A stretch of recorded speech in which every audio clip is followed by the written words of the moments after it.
ಬಂದಿರೆ ವಿಜಯ ವಧುವನ್ನು ವರಿಸುತ್ತ ಬಂದಿರೆ ಬಂದಿರೆ ವಿಜಯ ವಧುವನ್ನು ವರಿಸುತ್ತ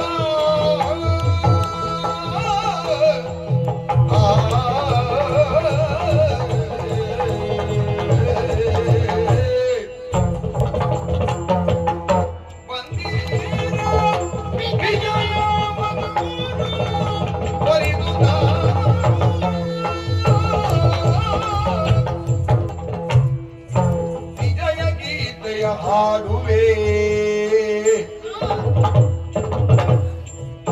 ವಿಜಯ ಗೀತೆಯ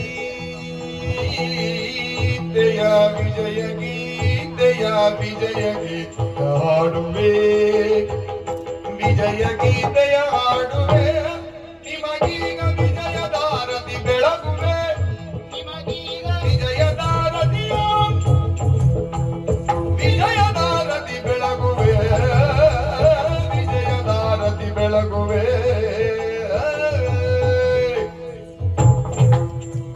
ವಿಜಯ ಗೀತೆಯ ಹಾಡುವೆ ನಿಮಗೀಗ ವಿಜಯದಾರತಿ ಬೆಳಗುವೆ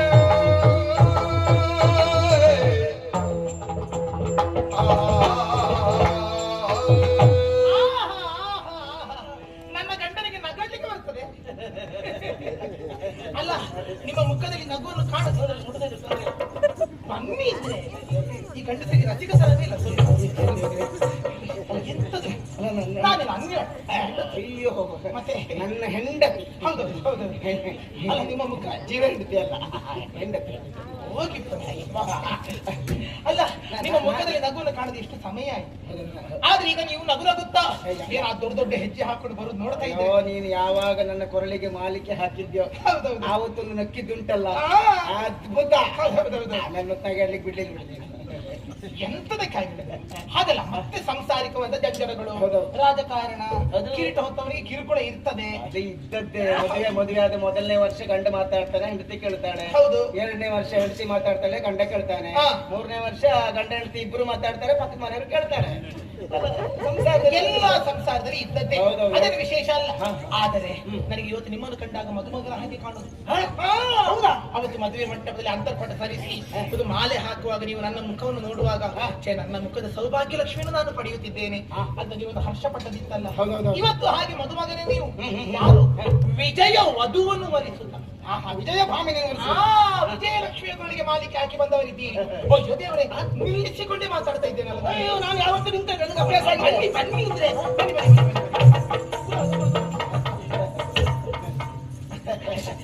ನನಗೆ ನಿಮ್ಮ ಮುಖದ ಮಂಗಳಾರತಿ ಮಾಡಬೇಕು ಅಂತ ಅನಿಸುದು ಬೇಡ ಬೇಡ ನನಗದು ಹೊಸದಾಗಿ ಮಂಗಳಾರತಿ ಆಗ್ಬೇಕಾದ ಅಗತ್ಯ ಇಲ್ಲ ಎಂತ ನೀವು ಈಗ ದಿವಸ ಆಗುವ ಮಂಗಳಾರತಿ ಬೇರೆ ಅದು ಅದು ಬೆಳ್ಳಿ ಹರಿವಾಣದಲ್ಲಿ ಮಾಡುದು ಇವತ್ತು ಚಿನ್ನದ ಹರಿವಾಣದಲ್ಲಿ ಮುತ್ತಿನ ವಾರ ಕೆಲವು ನೆನ್ಸ್ರಲ್ಲ ಹಾಗೆ ತಂದ್ರೆ ತನ್ನ ಗಂಡ ತೆರೆದಿದ್ರೆ ತಂಗಿ ಗಂಡ ಅಂತ ಹೇಳಿದ್ರೆ ಅಷ್ಟು ನಾಚಿಕೆ ಮಾಡ್ಲಿಕ್ಕೆ ಎಂತ ಪರಮಾನಂದ ಆಗ್ತಾ ಇದ್ರು ಎಷ್ಟು ವರ್ಷ ಆಯ್ತು ನನ್ನ ಹತ್ತಿರ ಕುಳಿತುಕೊಳ್ತೀನಲ್ಲ ನಿಮಗೆ ಸ್ವಲ್ಪ ನಾನು ಹತ್ತಿರೋದು ನಿಮಗಾಗ ಇರ್ಲಿ ಇರ್ಲಿ ರಣಕ್ಷೇತ್ರಕ್ಕೆ ಹೋಗಿ ಬಂದಿದ್ದೀರಿ ರಣಕ್ಷೇತ್ರಕ್ಕೆ ಹಿಂದೆ ಬಂದವನು ನಗಾಡ್ತಾ ಬರ್ತಾನಂತಂದ್ರೆ ಏನದರ ಅರ್ಥ ಏನಿದೆ ವಿಜಯವನ್ನು ಸಂಪಾದಿಸುತ್ತ ಈಗ ಯುದ್ಧದಲ್ಲಿ ಸೋಲಾದರೆ ತಲೆ ತಗ್ಗಿಸುತ್ತಾನೆ ಕಣ್ಣೀರಿಡಿಸುತ್ತಾನೆ ಮುಖ ಮಾಡಿಸಿಕೊಳ್ತಾನೆ ಹೌದಾ ಈಗ ಒಬ್ಬ ಯುದ್ಧ ಕ್ಷೇತ್ರಕ್ಕೆ ಹೋದವ ನಗು ನಗುತ್ತಾ ತಲೆ ಎತ್ತಿಕೊಂಡು ಬರ್ತಾನಂತ ಆದ್ರೆ ವಿಜಯ ವಧುವನ್ನು ಓಡಿಸುತ್ತಾ ಬಂದಿದ್ದಾನೆ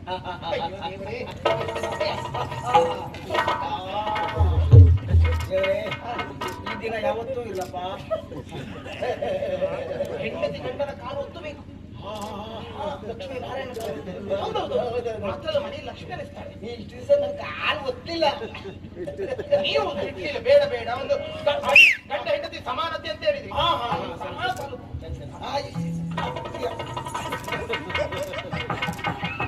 ಅದು ಇರೋದ್ರೆ ಇಷ್ಟು ಸಣ್ಣ ಕಾಲು ಹೌದಲ್ವಾ ಮತ್ತೆ ನೀವು ಓದ್ತೋದು ಅಷ್ಟೇ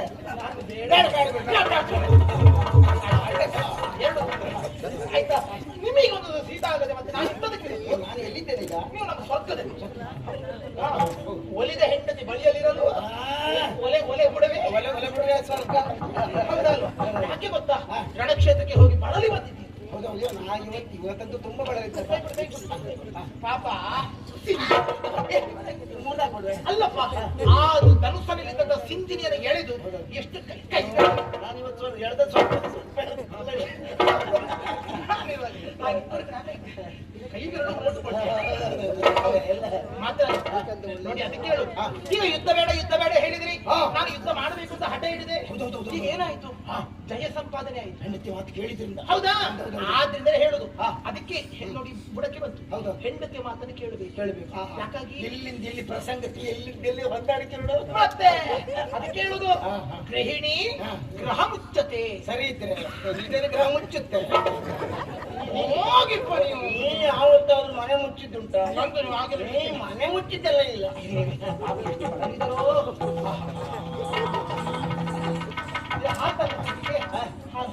ಬೇಡ ಸಕ್ಕರೆ ಕೇಸರಿ ಮಿಶ್ರಿತ ಹಾಲು ಬೇಡ ಇವತ್ತೊಂದು ದಿವಸ ಕುಡ್ಕೊಂಡಂತ ಮಾಡುದಷ್ಟೇ ಅದೇನ್ರಿ ಯುದ್ಧ ಹೇಗೆ ನಡೆಯಿತು ಒಂದೇ ಬಾಣದಲ್ಲಿ ಅರ್ಜುನ ಸತ್ತನೋ ಅಥವಾ ಹಲವಾರು ಬಾಣಗಳಿಂದ ನೀವು ಪರಾಕ್ರಮ ಮೆರೆಸಿದಿರೋ ಪುಂಖವಾಗಿ ಮಾಡಬಿಟ್ಟು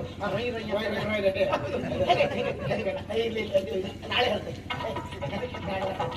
ಈ ಸೇವೆ ಮತ್ತು ನಾಳೆಗೂ ಇರ್ಲಿ ಅಂತ ನಾಳೆ ನಾವೇ ಅಲ್ವಾ ಗಂಟೆ ಹಿಡಿದು ಬೇರೆಯಾ ಅಲ್ಲಿವರೆಗೆ ಅದು ಸ್ವಲ್ಪ ಇದ್ರು ಒಳ್ಳೇದಲ್ವಾ ಯುದ್ಧಕ್ಕೆ ವಾರ್ತಾರ ನಿನಗೆ ರಮ್ಯ ಅಂತ ಆಗ್ತಿರೋದು ಅಲ್ಲ ಕಿವಿಯಲ್ಲಿ ಮೈಯಲ್ಲಿ ಕಿವಿ ಆಗುದು ಮೇ ರೋಮರಾಜ್ಯಗಳು ನಿಮಗೆ ಹೇಳಿ ಏನಾಯ್ತು ಅರ್ಜುನ ಹೇಗೆ ಸತ್ತ ಈಗ ಹೇಳಬೇಕಾ ಹೇಳ್ಬೇಕು ನಾಳೆ ಹೇಳ್ತಿದ್ದೆ ಇವತ್ತು ಇವತ್ತೊಂದು ರಾತ್ರಿ ಕಳೆಯಿಲ್ಲ ನಾಳೆ ಹೇಳ್ತೇನೆ ಇವತ್ತು ಮೀಸೆ ಕುಡಿ ಮೇಲೆ ಇವತ್ತು ಹೇಳಬೇಕಾ ನಾನು ಕೇಳು ಇವತ್ತಿಗೆ ಕೇಳು ಹೇಳಬೇಕಾ ನಿನ್ನ ಮಾತಿನ ಅದು ಹೆಂಡತಿ ಮಾತು ಕೇಳಬೇಕು ನಿನ್ನ ಮಾತಿನ ಬೇರೆ ಹಳೆಯರನ್ನ ಹಿಂದಿಟ್ಟುಕೊಂಡು ನಾನು ಒಂದು ಮತ್ತೆ ಈ ಸಲ ಬಿಡ್ಲಿಲ್ಲ ನಾನು ಯಾಕೆ ಹಿಂದೆ ನಿಂತದ್ದು ಮುಂದೆ ಇಷ್ಟು ದಿವಸ ನೀ ಇದ್ದದ್ದಲ್ವಾ ಆದ್ದರಿಂದ ಈ ಸಲ ನೀನೇ ಮುಂದೆ ಹೋಗ್ಬೇಕು ಅಂತ ಹೇಳಿದೆಯಲ್ವ ಹೋದೆ ಹೋಗುವ ಟಿವಿಗೆ ಭಾರತ ಬೆಕ್ಕಸೆ ಬೆರಗಾಗಿ ಬಿಟ್ಟ ಯಾಕಂದ್ರೆ ನನ್ನ ಬಗ್ಗೆ ಅಷ್ಟು ಗೊತ್ತಿಲ್ಲವಾಗಿತ್ತು ಅವನಿಗೆ ಪರಾಕ್ರಮ ತೋರ್ತಾನೆ ಅಂತ ನಿರೀಕ್ಷೆ ಇಲ್ಲವಾಗಿತ್ತು ಆಮೇಲೆ ಮುಂದೆ ಹೋಗ್ತಾ ಇರುವಂತ ಹೊತ್ತಿಗೆ ಅಗ್ನಿ ಏನ್ ಮಾಡಿದ ಅಳಿಯ ಅಗ್ನಿ ನನ್ನ ಬೆನ್ನ ಹಿಂದೆ ಇದ್ದ ಅವ ಏನು ಸುಡುವುದಕ್ಕೆ ಆರಂಭಿಸಿದ್ರು ಅಂತ ಹೇಳಿದ್ರೆ ಉರಿದನೆ ಸ್ವಲ್ಪ ಉರಿದಲ್ಲ ಎಲ್ಲರೂ ಸ್ವೀಕಾರ ಮಾಡಿ ಅದು ಪೂರ್ಣ ನೆಲ ಕಚ್ಚುವ ಇಲ್ಲ ಹಾಗಲ್ಲ ಸುಟ್ಟು ಸ್ವೀಕಾರ ಇಡೀ ಅರ್ಜುನನ ಎಲ್ಲ ಶಿಬಿರವನ್ನು ಸುಟ್ಟುರುವುದಕ್ಕೆ ಮುಂದಾಗಿ ಬಿಟ್ಟ ಸರಿ ಅರ್ಜುನ ಕಂಗಾಳಾಗಿ ಹೋದ ಕಾಣುತ್ತದೆ ಅಂತಾದಾಗ ಬೆಂಕಿ ಚೆಂಡಿನಾಗಿ ಹೊಡಿಬೇಕು ಹೊಗೆ ಹರಿದು ಸ್ವಲ್ಪ ಹೌದಾ ಇಲ್ಲಿ ಸ್ವಲ್ಪ ಹೊಗೆ ಹರಿದಲ್ಲ ಬೆಂಕಿಯಿಂದ ನಭೋ ಮಂಡಲವೆಲ್ಲವೂ ಸಹ ಹೊಗೆಯಿಂದ ತುಂಬಿ ಹೋದದ್ದು ನೋಡು ಆಮೇಲೆ ಅರ್ಜುನ ಕಂಗಾಲಾಗಿ ಬಿಟ್ಟ ಆಗಬೇಕು ತಿಳಿದಿದ್ದಾನೆ ನಮ್ಮಲ್ಲಿ ಎಂತದ್ದು ಇಲ್ಲ ಅಂತ ಹೇಳಿ ನಮ್ಮಲ್ಲಿ ಎಂತೆಂತ ಅಸ್ತ್ರ ಉಂಟು ಆಮೇಲೆ ಇನ್ನು ಬದುಕುವುದಕ್ಕೆ ಸಾಧ್ಯವೇ ಇಲ್ಲ ಉಸಿರಿದ್ರೆ ಮೊಸರಾದ್ರೂ ಮಾರಿ ಆದ್ರೂ ಬದುಕುವುದು ಅಂದ್ರೆ ಒಂದು ಹೆಣ್ಣಿಗನಾಗಿ ಅದು ಅಂತ ಯೋಚನೆ ಮಾಡಿ ಓಡಾಡಬೇಕು ಕಾಲ ಬಿತ್ತಲ್ಲ ಅಲ್ಲ ನೀನು ಇವತ್ತಷ್ಟು ಹೇಳುವುದು ಮೊದಲೇ ಹೇಳಿದ್ರೆ ಮಕ್ಕಳು ಉದ್ದಾಗ್ತಿದ್ದಾರೆ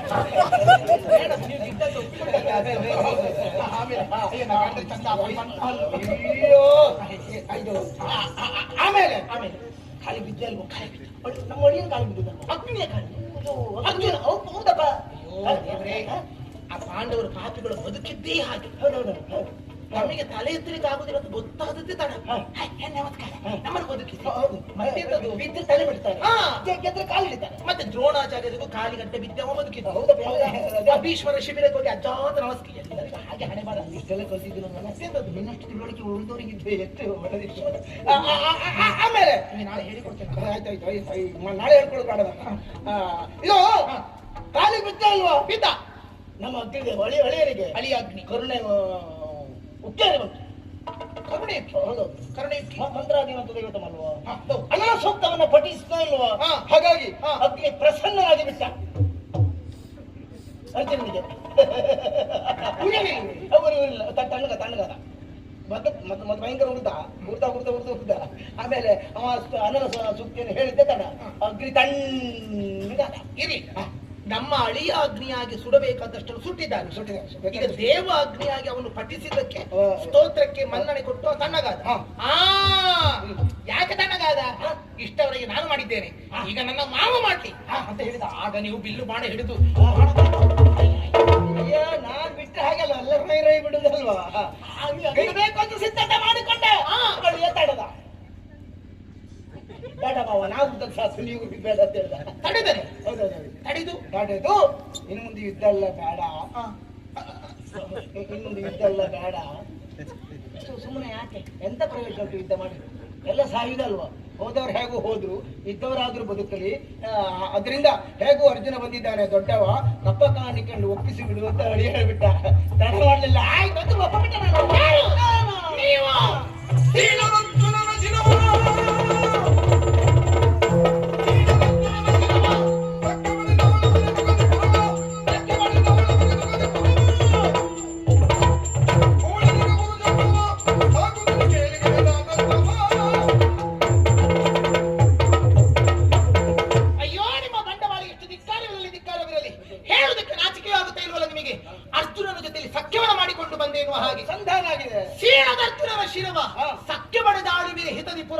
ಅಯ್ಯೋ ದೇವರೇ, ಅರ್ಜುನ ನನ್ನ ವೈರಿ, ನೀವು ನನ್ನ ವೈರಿ. ನಿಮ್ಮ ಹುಟ್ಟಿದ ನಿಮ್ಮ ಕಾಲಲ್ಲಿ ಒತ್ತಿದ್ದಲ್ಲ ನಾನು. ನನ್ನ ಶತ್ರು ನೀವು. ಯಾಕೆ ಗೊತ್ತೇ? ಅರ್ಜುನ ನಮಗೆ ಸೂತಕವನ್ನು ತಂದು ಕೊಟ್ಟವನು, ನಮ್ಮ ಮಗನ ತಲೆ ಕತ್ತರಿಸಿದವನು ಅಂತ ನಮ್ಮ ಶತ್ರುವಾದಂತ ಅರ್ಜುನನ ಹಸ್ತಲಾಘವ ಮಾಡಿಕೊಂಡು ಬಂದಿದ್ದೀರಿ ಅಂತಾದ್ರೆ ನೀವು ನನಗೆ ಶತ್ರುವಾಗುತ್ತೀರಿ, ಶತ್ರುವಾಗುತ್ತೀರಿ.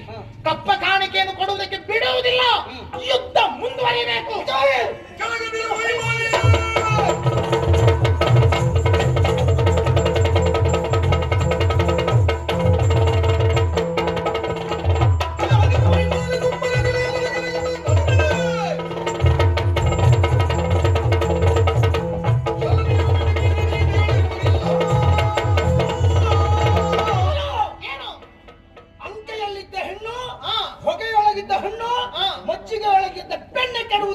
ಕೆಡುವುದಿಲ್ಲ. ನೀನು ಅಂಕ ಮೀರಿದ ಹೆಣ್ಣಾದೆ.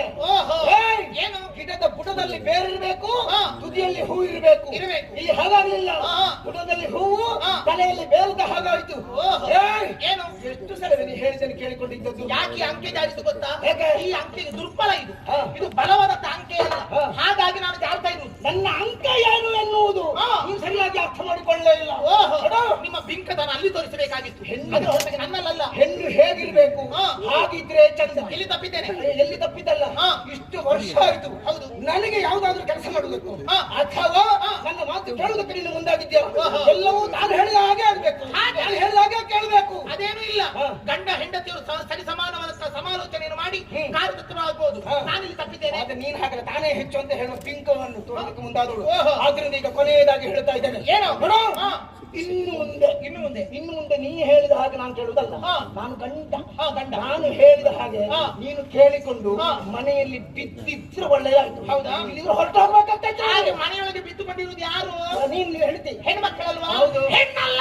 ನಾನು ಕೇಳು ಅಧಿಕಾರವೆನ್ನಿರುವ ಜೋಲೆ ನಾನು, ಅಧಿಕಾರವೆನ್ನಿರುವ ಜೋಲೆ ನಾನು. ಹೇಳಿಯೇ ಮುನ್ನ ಸಾಗಿಸಿದೆನು. ಹೆಣ್ಣಲ್ಲ ನಾನು, ಕೇಳು. ಪ್ರತಿಕಾರ ಎನ್ನಿರುವಂತಹ ಜ್ವಾಲೆ ನಾನು. ನಾನು ಹೆಣ್ಣಾಗಿ ಇರುತ್ತಿದ್ದೆ ಯಾಕೆ ಗೊತ್ತೇ? ನೀವು ಗಂಡಾಗಬೇಕಾಗಿತ್ತು. ಒಬ್ಬ ಗಂಡಸಾಗಿ ಹೆಂಡತಿಯ ಅಂತರಂಗವನ್ನು ಚೆನ್ನಾಗಿ ತಿಳಿದು ಅವಳ ಮನಸ್ಸಿಗೆ ಬೇಕಾದ ಸಮಾಧಾನವನ್ನು ತಂದು ಕೊಡಬೇಕಾಗಿತ್ತು. ಅದು ತಂದು ಕೊಡೋದಕ್ಕೆ ನಿಮ್ಮಿಂದ ಆಗ್ಲಿಲ್ಲ ಅಂತ ಆದ್ರೆ, ಸತ್ತ ಮಗನಾದ ಪ್ರವೀರನ ಆತ್ಮಕ್ಕೆ ಶಾಂತಿ ತಂದು ಕೊಡುವುದಕ್ಕೆ ನೀವು ಮನಸ್ಸು ಮಾಡುವುದಿಲ್ಲ ಅಂತ ಆದ್ರೆ, ನೀವು ಬದುಕುವುದಕ್ಕೆ ಮಾತ್ರ ಶಾಂತಿಯ ದಾರಿಯನ್ನು ಹಿಡಿಯುತ್ತೀರಿ ಅಂತ ಆದ್ರೆ, ಇಂಥ ಗಂಟೆ ನನಗೆ ಬೇಕಾ? ಒಂದು ಕೆಲಸ ಮಾಡ್ತೇನೆ, ಹೆಣ್ಣುತನವನ್ನ ಬಿಟ್ಟೆ ಈ ತಕ್ಷಣದಲ್ಲಿ ರಣಚಂಡಿಯಾಗಿ ಪ್ರಳಯ ಭೈರವಿಯಾಗಿ ಆಯುಧಾಗಳನ್ನು ಹಿಡಿದು ಗಂಡು ಕಚ್ಚೆಯನ್ನು ಧರಿಸಿ ನಾನೇ ರಣಕ್ಷೇತ್ರಕ್ಕೆ ಮುಂದಾಗಿ ಅರ್ಜುನನ ತಲೆಯನ್ನು ನಾನು ಕತ್ತರಿಸ್ತೇನೆ.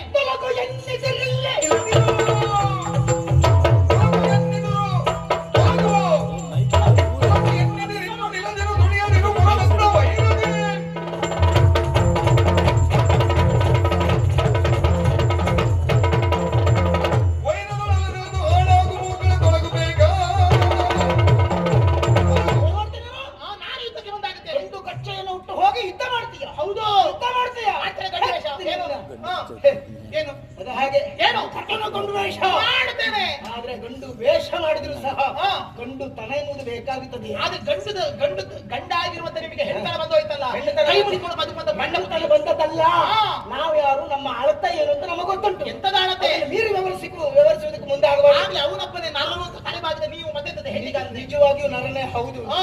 ನೋಡು ಏನು? ಈಗ ನನಗೆ ಅರ್ಥ ಆಯ್ತು. ಯಾವುದು? ಯಾವ ಮನೆಯಲ್ಲಿ ಹಾ. ಹೆಣ್ಣು ನಾಯಕಿಯಾಗಿರ್ತಾಳೋ, ಹಾ.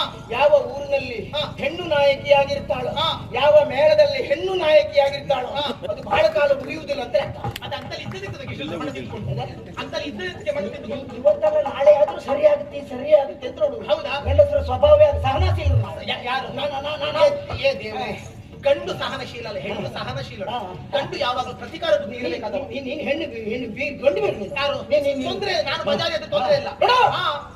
ದೊಡ್ಡವರ ಎದುರಿನಲ್ಲಿ ಹಾ. ತಲೆಬಾಗಬೇಕು ಯಾಕಂದ್ರೆ? ಎನ್ನುವುದನ್ನು ತೋರಿಸಿಕೊಟ್ಟು ಯಾರು ಅಂತ ಕೇಳಿದ್ರೆ ಅರ್ಜುನ. ಹೇಗೆ? ಅಗ್ನಿದೇವ ದೊಡ್ಡವ. ಹೌದು. ಹೌದಲ್ವಾ? ಹೌದು. ಆ ಅಗ್ನಿದೇವನ ಕಾಲಿಗೆ ಬಂದು ಅರ್ಜುನ ಬೀಳ್ತಾನೆ. ಬೀಳ್ತಾನೆ. ಹಾಗೆ ಹಾ. ನನಗಿಂತಲೂ ದೊಡ್ಡವ ಅರ್ಜುನ. ಹಾ. ಅರ್ಜುನ ಕಾಲಿಗೆ ಬಿದ್ದರೆ ಹಾ. ಅದು ಅಪರಾಧ ಅಲ್ಲವೇ ಅಲ್ಲ. ಹ.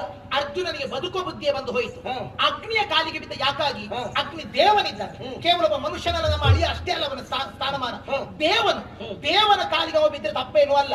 ಮಾತ್ರವೇ ಅಲ್ಲ, ಅರ್ಜುನನಿಗೆ ಬೇಕಾದ ಆಯುಧಾದಿಗಳನ್ನು ಕೊಟ್ಟವನು ಅಗ್ನಿದೇವನೇ ಇದ್ದಾನೆ. ಹೌದು. ಆದ್ದರಿಂದಲಾಗಿ ಗುರುಸ್ಥಾನೀಯನಾದ ಅವನಿಗೆ ಕೈ ಮುಗಿದರಿಯಬಹುದು. ಹಾ. ಹಾಗಿದ್ರೆ ನಮಗೆ ಅರ್ಜುನ ದೇವನೇ, ಹಾ. ನಮಗೆ ಅರ್ಜುನ ಹಿರಿಯನೇ, ಅಗ್ನಿದೇವ. ನಮಗೆ ದುಃಖ ತಂದು ಕೊಟ್ಟವನು. ನಮಗೆ ಅಗ್ನಿದೇವನೇ ಹಾ. ಈಗ ಸಂಧಾನವನ್ನು ಮಾಡಿದ್ರೆ ಒಳ್ಳೆಯದಾಗುತ್ತದೆ ಹಾ. ಎನ್ನುವ ಅಳಿಯನ ನಿರ್ದೇಶದ ನಾವು ಹಾಗೆ ಮಾಡಿ ತಪ್ಪೆಂತ ಅವನ ಋಣಕ್ಕೆ ಕಟ್ಟು ಬಿದ್ದಿದ್ದಾನೆ. ಋಣಕ್ಕೆ ಕಟ್ಟು ಬಿದ್ರು ನಾವು ಅವನ ಋಣಕ್ಕೆ ಕಟ್ಟು ಬಿದ್ದು ಹೌದಲ್ವಾ? ಎತ್ತದಕ್ಕೆ ಋಣ, ನಮಗೆ ಋಣ ಅಲ್ಲ, ನಾವು ಅವನ ಋಣದಲ್ಲಿ ಇರಬೇಕಾದವರು. ಏನು ಅದರ ಅಧಿಕ ಪ್ರಸಂಗ ಬೇಡ. ಅಧಿಕ ಆಯ್ತದ? ಅಧಿಕ ನಿಮಗೆ ಸರಿ ಹೇಳಿದ್ರಲ್ಲ, ಅಧಿಕ ನಿಮಗೆ. ಇಷ್ಟು ವರ್ಷ ಅಧಿಕ ಮಾಡಿದ್ರೆ ನಾನು ಸಹಿಸಿಕೊಂಡಿದ್ದೆ. ಹಾ, ಹಾ. ಮುಖದ ಭಾಷೆ ಮತ್ತೆ ದವಡ ಹಲ್ಲುದು ಸುಟ್ಟೇನು ಗೊತ್ತಿಲ್ಲ ನಿಮಗೆ. ಇಷ್ಟು ಪಾಪದ ಹೆಂಡತಿ ಸಿಕ್ಕಿದ್ದಕ್ಕಲ್ವ ನೀವೀಗ ಹೊಡಿಲಿ ಕೈಯಲ್ಲಿ?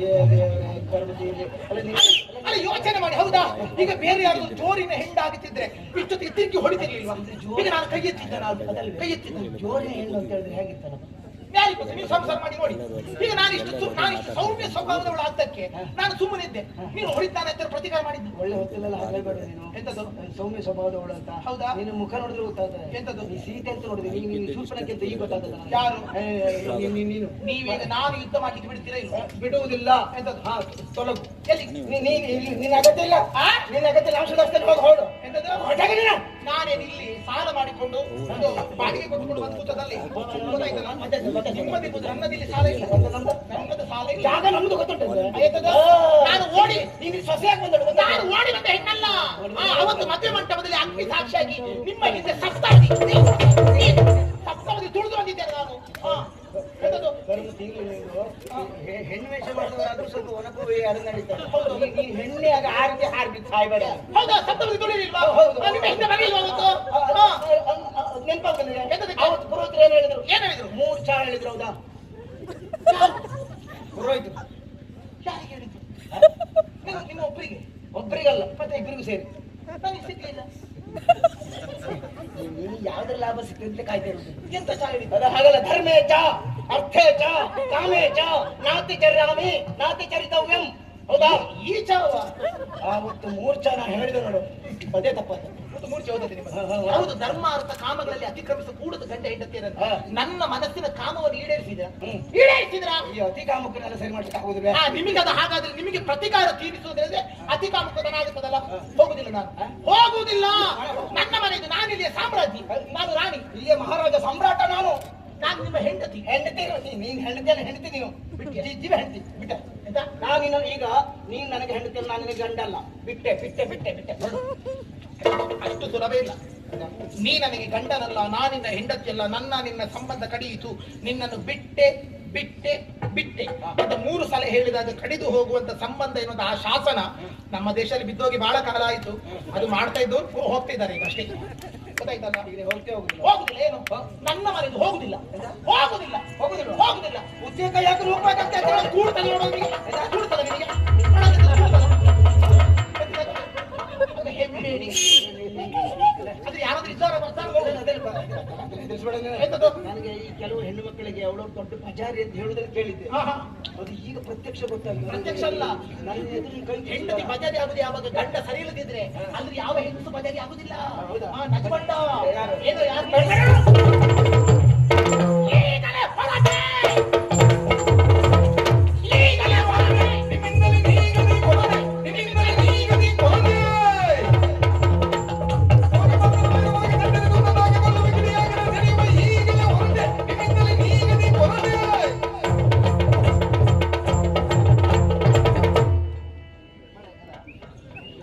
ಕೈ ಹಾಕಿದ್ದು ಹುಡುಕ್ತೀರಾ? ಯಾವ ಮಿಜಿನ ಮುಹೂರ್ತದಲ್ಲಿ ನಿನ್ನ ಅಪ್ಪನಿಗೆ ಗುರುತಿಸಿದ್ದು? ಎದಕ್ಕೆ ಆ ವಿಜಯ ಮುಹೂರ್ತ ಮಧ್ಯಾಹ್ನ ಉರಿ ಹೊತ್ತಲ್ಲ ಪಾಪ ಯಾರಿಗೂ ಗೊತ್ತು, ಹೇಳುದಲ್ಲಿ ಇದ್ದದ್ದೇ ಈ ಪುಣ್ಯಾತ್ಮ ಯಾರಿಗೂ ಗೊತ್ತಾಗುದಿಲ್ಲ ಆ ವಿಜಯ ಮುಹೂರ್ತ. ಅದಕ್ಕೆ ಮಧ್ಯಾಹ್ನ ಉರಿಯೋ ಹೊತ್ತಲ್ಲಿ ಹೆತ್ತರು ಅಂತ ಹೇಳಿ ಹೋಗುತ್ತೇನೆ. ಈಗಲೇ ಹೊರಟೆ, ನಿಮ್ಮಿಂದ ನೀಗದೆ ನನ್ನ ಮನಸ್ಸಿನ ಕೊರತೆ. ಹೇಗೆ ಹೋಗುತ್ತೇನೆ ಗೊತ್ತಾ? ಮಾಹಿಷ್ಮತಿಯ ಸ್ವಾಭಿಮಾನದ ಜ್ವಾಲೆಯಾಗಿ ಹೊರಡುತ್ತೇನೆ. ಸತ್ತ ಮಗನಾದಂತ ಪ್ರವೀರನಿಗೆ ಆತ್ಮಕ್ಕೆ ಶಾಂತಿ ತಂದು ಕೊಡುವ ಜ್ವಾಲೆಯಾಗಿ ಹೊರಡುತ್ತೇನೆ. ಆ ಅರ್ಜುನನಿಗೆ ಮರಣ ತಂದು ಕೊಡುವ ಸೇಡಿನ ಜ್ವಾಲೆಯಾಗಿ ಹೊರಟೆ ಹೊರಟೆ ಹೊರಟೆ.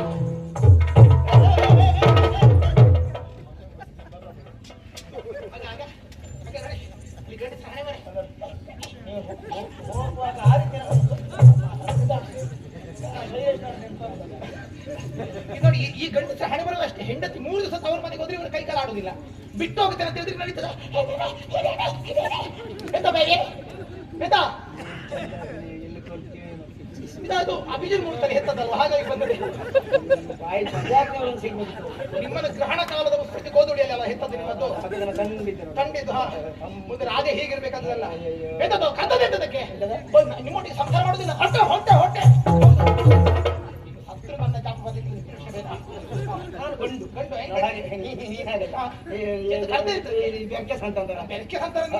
ಅದೆಲ್ಲ ಬೇಡ. ಏನು ಹೊತ್ಕೊಂಡಿದ್ದಲ್ಲ ಮೈ ಮೇಲೆ ಇಷ್ಟೆಲ್ಲ ಆಭರಣ? ನೀನು ಅಪ್ಪನಲ್ಲ, ಅದು ನಾನು ಹಾಕಿದ್ದು ಕೊಟ್ಟೋಗ ಸಿಗ್ತಲ್ಲ. ಎಂತ ಬೇಕು ನಿಮಗೆ ಈಗ? ನನ್ನ ಮೈ ಮೇಲಿನ ಬಂಗಾರ ಎಲ್ಲ ಕಳ್ಸಿ, ಬಂಗಾರ ಎಲ್ಲ ಕಳ್ಸಿಟ್ಟೋಗ. ಏ ದೇವ್ರೇ, ಎಂತ ನಾಚಿಕೆ ಬಿಟ್ಟ ಗಂಡಸಿದು. ಇಂಥ ಬಂಗಾರದಂತೆ ಹೆಂಡತಿ ಬೇಡ, ಹೆಂಡತಿ ಮೈ ಮೇಲಿನ ಬಂಗಾರ ಬೇಕು.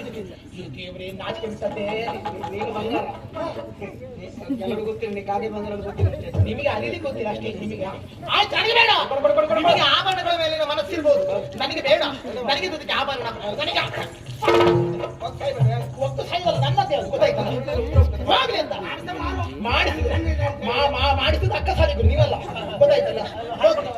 ಎಲ್ಲ ಪ್ರಜೆಗಳ ತೆರಿಗೆ ಹಣ ನೀವು ಒಂದು ದಿವಸ ಕಚ್ಚ ಕಟ್ಟಿ ದುಡಿಲಿಲ್ಲ ಅಲ್ಲಿ, ಗೊತ್ತಾಯ್ತಲ್ಲ? ಎಲ್ಲ ಪ್ರಜೆಗಳ ತೆರಿಗೆ ಹಣದಿಂದ ಒಂದು ಬೇಡ ನನಗೆ. ನಿಜವಾಗಿ ಆದ್ರೂ ಒಂದು ಹೆಣ್ಣಿಗೆ ಅದ್ರ ಒಂದು ತಾಯಿಗೆ ಆಭರಣ ಯಾರು? ಮಕ್ಕಳು. ತಾಯಿ ಹೆತ್ತ ಮಕ್ಕಳು ತಾಯಿಗೆ ಆಭರಣ. ಆದ್ರೆ ಅಂತಹ ನನ್ನ ಆಭರಣ, ನನ್ನ ಬಂಗಾರದಂತ ನನ್ನ ಮಗನನ್ನು ಕಳ್ಕೊಂಡಿದ್ದೇನೆ. ಮತ್ತೆ ನನಗೆ ಕೊಂದದಲ್ಲ, ಹೌದಾ? ನೀವು ಸರಿ ಇದ್ರೆ ನನ್ನ ಮಗ ಸಾಯ್ತಿದ್ದ. ನಿಮಗೆ ರಟ್ಟೆಯಲ್ಲಿ ಪ್ರಾಣ ಇರ್ತಿದ್ದೆ, ದೂಡಿದ್ದಲ್ಲ. ಆಯ್ತಾ? ಆ ಹೊತ್ತಿಗೆ ನಾನಾದ್ರೂ ಹೋಗ್ತೇನೆ ಅಂತ ಹೇಳಬೇಕಿತ್ತು. ಹಾಗಾದ್ರೆ ಹೋಗ್ತಲ್ಲ, ನನ್ನ ಬಂಗಾರದ ಮಗ ಹೋಗಿದ್ದಾನೆ. ಕೊಡ್ತೇನೆ, ಒಂದು ಇಟ್ಕೊಳ್ತೀನಿ. ನನಗೆ ಆಭರಣಗಳು ಬೇಡ, ಗೊತ್ತಾಯ್ತಲ್ಲ? ತುಳಿಬೇಡ ಅದು ತಪ್ಪಿನಲ್ಲಿ.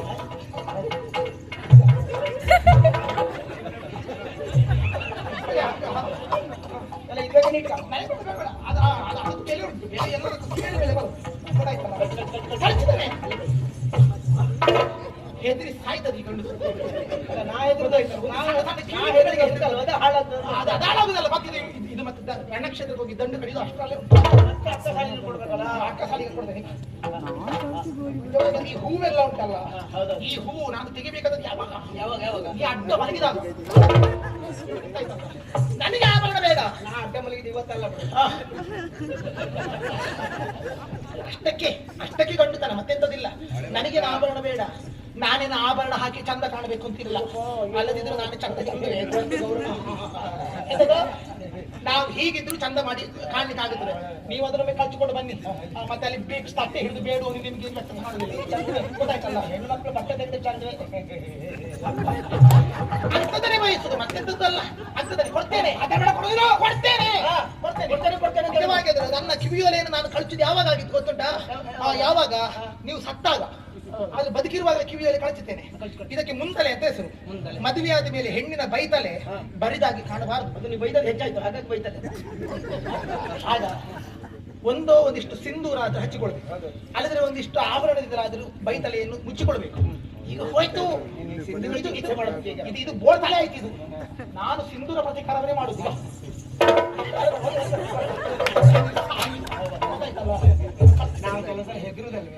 ಹೆದರಿದಾಗಿ ಮಾಡುದು ಇದು. ಈ ಕೈಯ ಕಂಕಣ ಕಚ್ಚಿದ್ದೇನೆ, ಕೊಡ್ತೇನೆ. ಮರ್ಯಾದಸ್ಥರ ಮನೆಯಲ್ಲಿ ಆ ಹೆಣ್ಣು ಕೈ ಬಳೆ ಹೊಡೆಯುದು ಯಾವಾಗ? ನಾಚಿಕೆ ಬಿಟ್ಟು ಹೇಳುದು ನೋಡಿ. ನನಗೆ ಗೊತ್ತಾಯ್ತು ಕೊಡು ಕೊಡುದು ಇಷ್ಟು ಹಠ ಹಿಡಿದು ಕೇಳುವುದಂತದಕ್ಕೆ ಅದು ಗೊತ್ತಾಗಿದೆ ನನಗೆ. ಅಪ್ಪ ಸತ್ರೆ 6 ತಿಂಗಳು ದುಃಖ, ಅಮ್ಮ ಸತ್ರೆ ವರ್ಷಾಂತಿಕ ಆಗುವ ತನಕ 1 ವರ್ಷದ ಪರ್ಯಂತ ದುಃಖ. ಹೌದಾ? ಮಕ್ಕಳು ಸತ್ತರೆ ಪುತ್ರ ಶೋಕ ನಿರಂತರ, ನಾವು ಸಾಯುವ ತನಕ ದುಃಖ. ಹೆಂಡತಿ ಸತ್ತರೆ ಹೊಸ ಹೆಂಡತಿ ಬರುವವರೆಗೂ ದುಃಖ. ಅದು ಸರಿ ಗೊತ್ತು ಈಗ. ಹಾ, ಇನ್ನು ಇನ್ನೊಂದು ಯಾವಳ ಬರ್ತಾಳಲ್ಲ ಅದಕ್ಕೋಸ್ಕರವಾಗಿರುವಂತದ್ದು ಆಯ್ತಲ್ಲ. ಆಯ್ತು ಕೊಟ್ಟಲ್ಲ, ಎಲ್ಲ ತೆಗೆದು ಕೊಟ್ಟಲ್ಲ. ಮತ್ತೆ ನೋಡಿ ಇನ್ನು ನೋಡಲ್ಲ ಎತ್ತದು ಅದೇ ಕಟ್ಟು ನಾನು ಯಾವುದು ಬೆಳೆ ಕಟ್ಟು ನಾನು ಕೊಡೋ ಮಾಂಗಲ್ಯ ಕಳಿಸ ಮಾಂಗಲ್ಯ ಕಳಿಸ ಮಾಂಗಲ್ಯ ಕಳಿಸಿದೆ ಮಾಂಗಲ್ಯ ಕಳಿಸುದಿಲ್ಲ ಮಾಂಗಲ್ಯ ಕಳಿಸಿದೆ ಯಾಕೆ ಬೇಕು ನನಗೆ ಯಾಕೆ ಬೇಕು ಕಟ್ಟಿದ ನಾನು ಕಳ್ಕೊಳ್ಳೋ ನಿಮ್ಮ ಮೇಲೆ ಗೌರವ ಕಲ್ಲು ಬೇಕು. ಈ ಮಾಂಗಲ್ಯ ಇಟ್ಕೊಂಡು ನಾನು ಇನ್ನು ಊರು ತಿರುಗಾಡ್ತೇನೆ, ಬೀದಿ ಬೀದಿ ತಿರುಗಾಡ್ತೇನೆ. ಇನ್ಯಾಗೆ ಆಗ ನನ್ನ ನೋಡಿದವರು ಕೇಳ್ತಾರೆ ಏನಂತ, ಯಾರಮ್ಮ ನೀನು? ಯಾರಮ್ಮ? ನನ್ನ ಮುಖಲಕ್ಷಣ ಹಾಗೆ ಉಂಟು. ಯಾರಕ್ಕ ನೀನು? ಗೌರವದಲ್ಲಿ ಕೇಳ್ತಾರೆ. ಆಗ ನನಗೆ ಹೇಳಲಿಕ್ಕೆ ಬೇಕು, ಮಾಹಿಷ್ಪತಿ ಅಂತ ಒಂದು ಊರುಂಟು, ಅಲ್ಲಿ ನೀಲಧ್ವಜ ಅಂತ ಒಬ್ಬ ನರಸತ್ತ ಗಂಡುಸಿದ್ದಾನೆ. ಅವ ಕಟ್ಟಿದ ಮಾಂಗಲ್ಯ ನಾನು ಅವನ ಹೆಂಡತಿ ನಿಮ್ಮ ಮರ್ಯಾದೆ ಗಳಿಕೆ ಬೇಕು. ಇದ್ದವರಾದ್ರೆ ತಿಳ್ಕೊಳ್ತಾರೆ ಏನಂತ, ಆ ಪಾಪದ ಅಷ್ಟು ಒಳ್ಳೆ ಮಹಾರಾಜನೇ ಬಿಟ್ಟು ಬಂದಿದ್ದಾಳೆ ಉಳಿಯ ಅಂತ ಮಾರಿಯಮ್ಮ ಇರ್ಬೋದು. ಹೌದಾ? ಆವಾಗ ನಿಮ್ಮ ಯೋಗ್ಯ ತಗ್ತಾಗ್ತದೆ. ಹೆಂಡತಿಯನ್ನು ಊರಲ್ಲಿ ಬಿಟ್ಟಿದ್ದಾನಲ್ಲ ಇವ ಅಂತ ರಾಜಬಣ್ಣ ಅಂತ ಊರು ಅವ್ರಿಗೆ ಗೊತ್ತಾಗ್ತದೆ. ಆಯ್ತಲ್ಲ?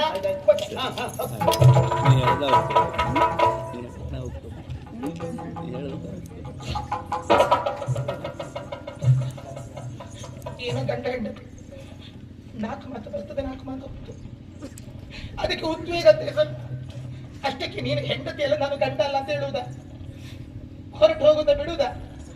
ನಮ್ಮಯ್ಯ ಕೈ ಮುಗಿಯಿತು, ನನ್ನನ್ನು ಬಿಟ್ಟು ಬಿಡಬೇಡಿ, ನಾನು ನಿಮ್ಮ ಜೊತೆ ಇರ್ತೇನೆ ಅಂತ ಕೇಳುದಿಲ್ಲ. ಕೇಳುದಿಲ್ಲ ಗಂಡತಿ, ಕೇಳುದಿಲ್ಲ. ಹೌದಾ? ಈ ಗಂಡತಿ ಹಾಡುಗಳು ನೋಡಿದ್ರ? ಹೆಣ್ಣು ಮಕ್ಕಳು ಸ್ವಲ್ಪ ಧ್ವನಿ ತಗ್ಗಿಸಿದ್ರೆ ಸಾಕು, ಇವರ ಪುರುಷತ್ವ ಹೋಯ್ತು ಅಲ್ಲಿಗೆ.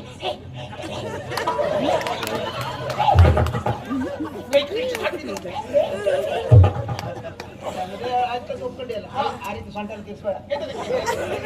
ಕಷ್ಟ ಆಗ್ತದೆ. ಇದಕ್ಕೆ ಕಟ್ಟಿ ಉಂಟು ನಿಂತಲ್ಲಿ ರಣಕ್ಷೇತ್ರಕ್ಕೆ ಹೀಗೆ ನಿಲ್ಲಿಕ್ಕಾಗುದಿಲ್ಲ. ಮತ್ತೆ ಅದಕ್ಕೆ ಹೀಗೆ ಕೈಯಾಗಲ ಮಾಡಿದ್ದು ಸ್ವಾಗತಿಸುವುದಕ್ಕಲ್ಲ, ಮತ್ತೆ ಒಂದು ಕೈಲಲ್ಲ 2 ಕೈ ಬಾರಿಸುವುದ ಬಾರಿಸುದು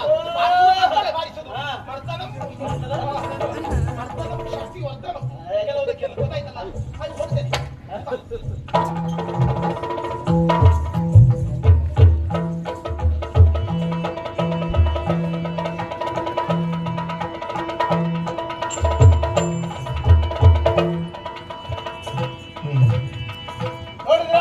ನೋಡ್ತಾ ಇದ್ದೇನೆ. ಮತ್ತೊಬ್ಬರ ಮನೆಯಲ್ಲಿ ಜಗಳ ಆದ್ರೆ ಗಂಡ ಹೆಂಡತಿ ಹೊಡ್ಕೊಂಡ್ರೆ ಜಗಳ ಮಾಡ್ಕೊಂಡ್ರೆ ನೀವು ನೋಡ್ತಾ ನೋಡುವ ಹಾಗೆ ಉಂಟು. ನಿಮ್ಗೆ ಸಮಾಧಾನ ಆಗುದಲ್ವಾ? ಸಮಾಧಾನಕ್ಕಿಂತಲೂ ನೋಡುವ ಹಾಗೆ ಉಂಟು. ಅಲ್ಲ, ಕೇವಲ ನೋಡುವುದು ಮಾತ್ರ ಅಲ್ಲ, ಕಲ್ತುಕೊಳ್ಳಿ. ಎಂತದು ಇದನ್ನೆಲ್ಲ ಕಲ್ತುಕೊಳ್ಳುದ? ಹೆಂಡತಿ ಆದವನಿಗೆ ತೀರ ಸಲಿಗೆ ಕೊಡ್ಲಿಕ್ಕೆ ಹೋಗಬಾರ್ದು. ಕಾರ್ಯೇಶು ದಾಸಿ ಕರ್ಣೇಶು ಮಂತ್ರಿ ಕ್ಷಮೆ ಆಧರಿತ್ರಿ ಭೋಜ್ಯೇಶು ಮಾತಾ ರೂಪೇತ ಲಕ್ಷ್ಮೀ ಶೈಲೇಶು ರಂಭಾ ಷಾಟ್ಗುಣ್ಯಯುಕ್ತ ಸಹಧರ್ಮ ಪತ್ನಿ ಕುಲಂ ಉದ್ಧರೇತಿ ಅಂತ ಹೇಳಿದ್ರು. ಇಂಥವಳು ಸಿಕ್ಕಿದ್ರೆ ಕುಲವೇ ನಾಶ ಆಗ್ತದೆ ಬಿಟ್ಟರೆ ಅನುಮಾನವೇ ಇಲ್ಲ. ಯಾವ ಗಂಡನೇ ಆಗಲಿ ಹೆಂಡತಿಯನ್ನು ಪ್ರೀತಿಸಬೇಕು. ಅತಿಯಾದ ಸಲುಗೆ ಕೊಟ್ಟರೆ ಏನಾಗ್ತದೆ ಎನ್ನುವುದಕ್ಕೆ ನಾನೇ ಸಾಕ್ಷಿ. ಆದ್ದರಿಂದ ನನ್ನಿಂದ ಉಳಿದವರಾದರೂ ಪಾಠ ಕಲಿತುಕೊಳ್ಳಿ.